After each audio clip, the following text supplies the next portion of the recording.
Welcome to Gen X Slices, and today my dad was going off more than usual. He was going 110% on this guy because he didn't just insult my dad, he insulted my dad's parenting.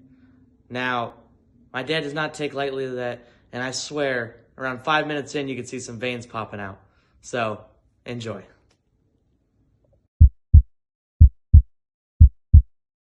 Do you ever wonder what a Gen X thinks? Welcome to Gen X Slices.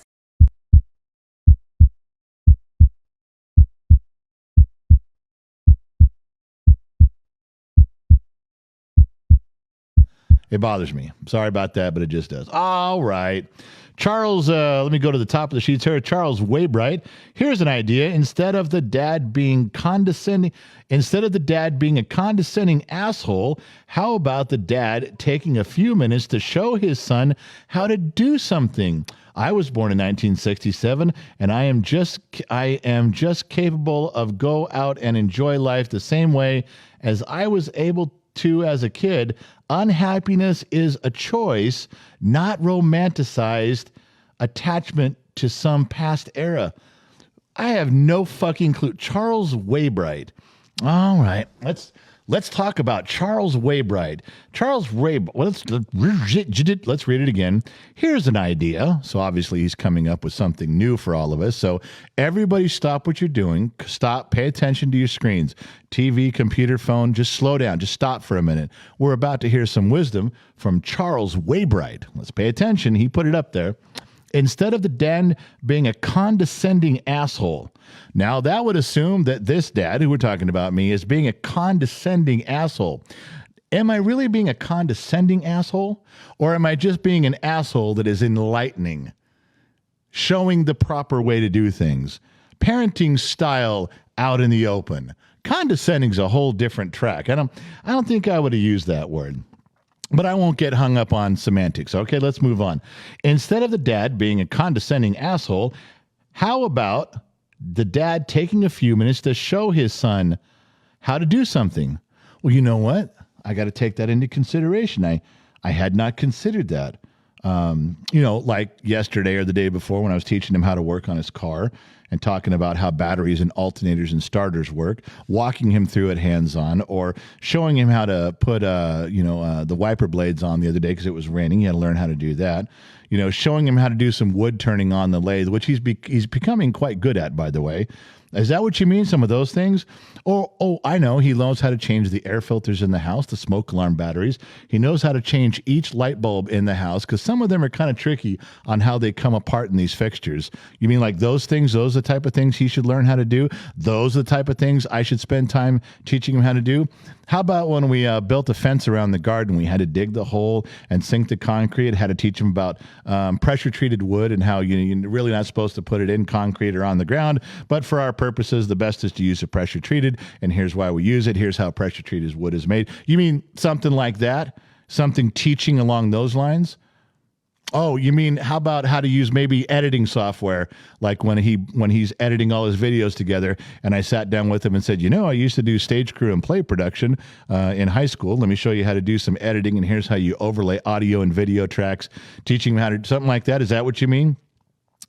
Or, maybe I'm way off on that. Maybe Charles Waybright is just a fucking brilliant man born in 1967 and I'm not getting it. Maybe all those things that I've been teaching my son, I'm not getting it. Maybe there's something, I know, sports.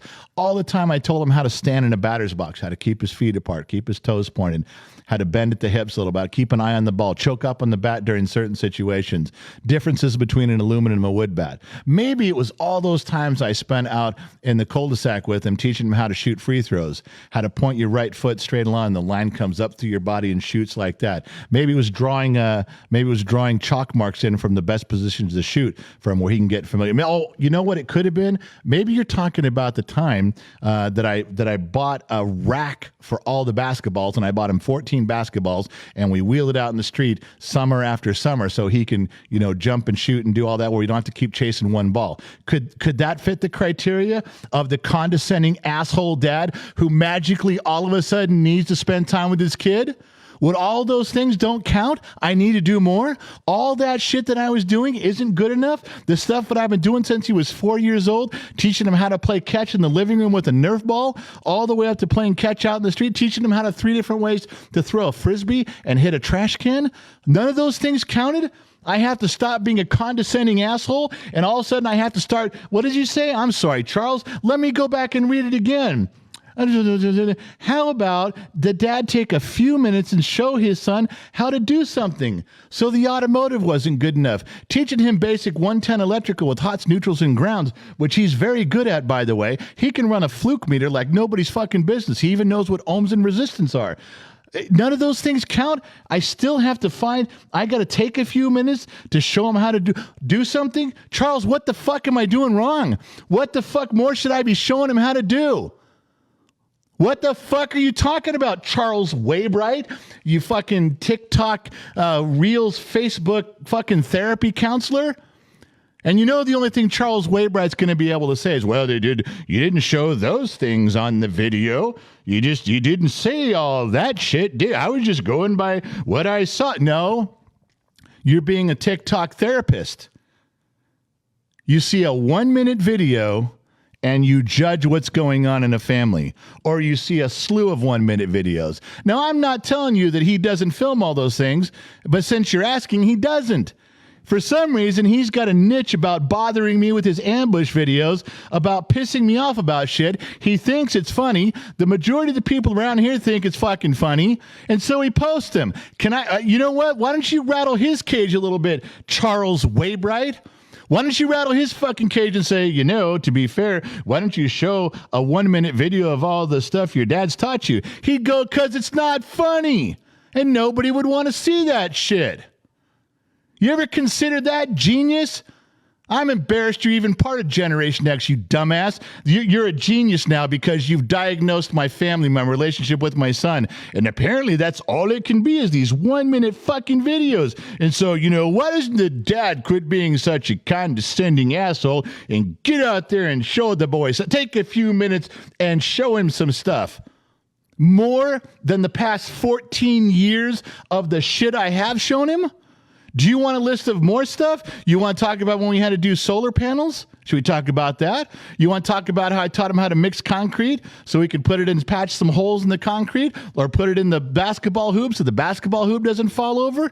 Should we talk about those? How about when we learned how to do a brake job on his sister's car? You talk about that? You know what I even do, Charles? Charles fucking genius, goddamn Bill Nye, the science guy, Waybright. You want to know what else? I take whiteboards. I bought a whiteboard. And I got colored pens so I can draw some stuff out. As we're doing it hands-on, he can get a little bit better of a picture on where things flow and what they do. You can draw a picture of a master cylinder and show how fluid doesn't compress and how it moves the piston on the disc in and out. For the rotors, you the piston, you understand that? So we draw some picture with that. Sometimes I'll go to YouTube because they have some classrooms have some animated visual aids on how internal engines work. Because we've done that. We've done a Briggs & Stratton engine where we did compression on it to find out what was wrong with the compression, low compression. Is it rings or valves or a head gasket? We've gone through that. But apparently those weren't enough. All the shit I've done, Charles fucking genius Waybright, was enough. All those things I've been doing for 14 years since he was 3 or 4 years old didn't count. And I still got the opportunity to have you tell me, why don't you get out there and do some shit? All right, asshole, what else should I be doing? What the fuck else am I supposed to be doing to help my son along other than the shit I've been doing for 14 years? Now, let's be fair about this right now. Charles Waybright's probably got some people around him right now. I doubt he's sitting there alone. And in this particular situation, once he realizes he's a complete fuck up, once Charles Waybright realizes how wrong, judgmental, unceremoniously putting shit out there that he shouldn't, talking out of his ass, he has two choices. He can either continue to argue, but what most people do when they fuck up is they try to not look like they fucked up. And that's really hard to do. When you fuck up, when you're a dillhole like Charles goddamn freak of nature Waybright, and you know you fucked up, especially when there's people around. You know what the cop out is? You know what the terminology is that they look around and say, which proves they're a complete imbecile in life? You want the proof? He's probably already said it. Oh, hey, boy, I really got him riled up, didn't I? Really got him going. Like that was the plan all along. That's all there is. That's all there is fucking left to do, is to try to play it off like you're a super genius and you had this schedule that, boys, that's the only choices you've got. Charles fucking Waybright. Those are the only things you can do, is you can sit back and laugh and pretend. Oh, I really got him going. Well, that's all you. Where else are you going to go with this? You're a moron.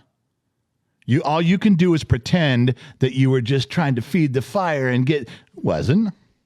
You think you're the first dumbass to come on the program and go, maybe you should do something constructive. Oh, golly, Mr. Waybright, I've never heard that before. You're the first person to ever bring that to my attention. It's only been 2.5 years and 700 live streams.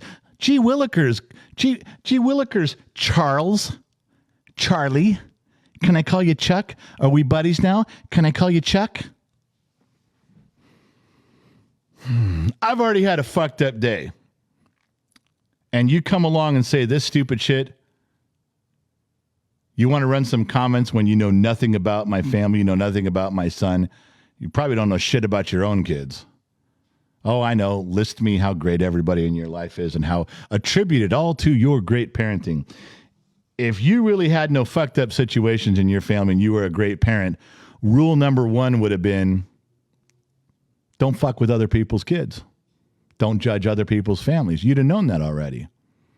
If you had the IQ level of literally everybody else in the fucking room here, you would have known not to say shit like that. It's impolite. It's rude. Doesn't show any respect at all. Especially when you don't know what you're talking about, which you don't. See where I'm going with that? But thank you for bringing me one step closer to a heart attack. I like yelling. Yeah, it's good for me. Lets the air out. Got to breathe. Good stuff there, buddy. Charles Waybright. Never forget that guy's name. He can't delete his comment. Everybody burn that into your mind so you can associate that name with this level of fucked upness. All right, where are we? Charles writes, how about be happy? I am smiling. I have no kids. You know what? That's the best news I've ever heard. You haven't reproduced. Praise Buddha. Praise Allah. Praise God. Thank Mother Nature that the idiocracy stops right there with you. That is the greatest thing you've ever said. Somebody send him a box of Trojans so we can continue that winning streak for the rest of humanity.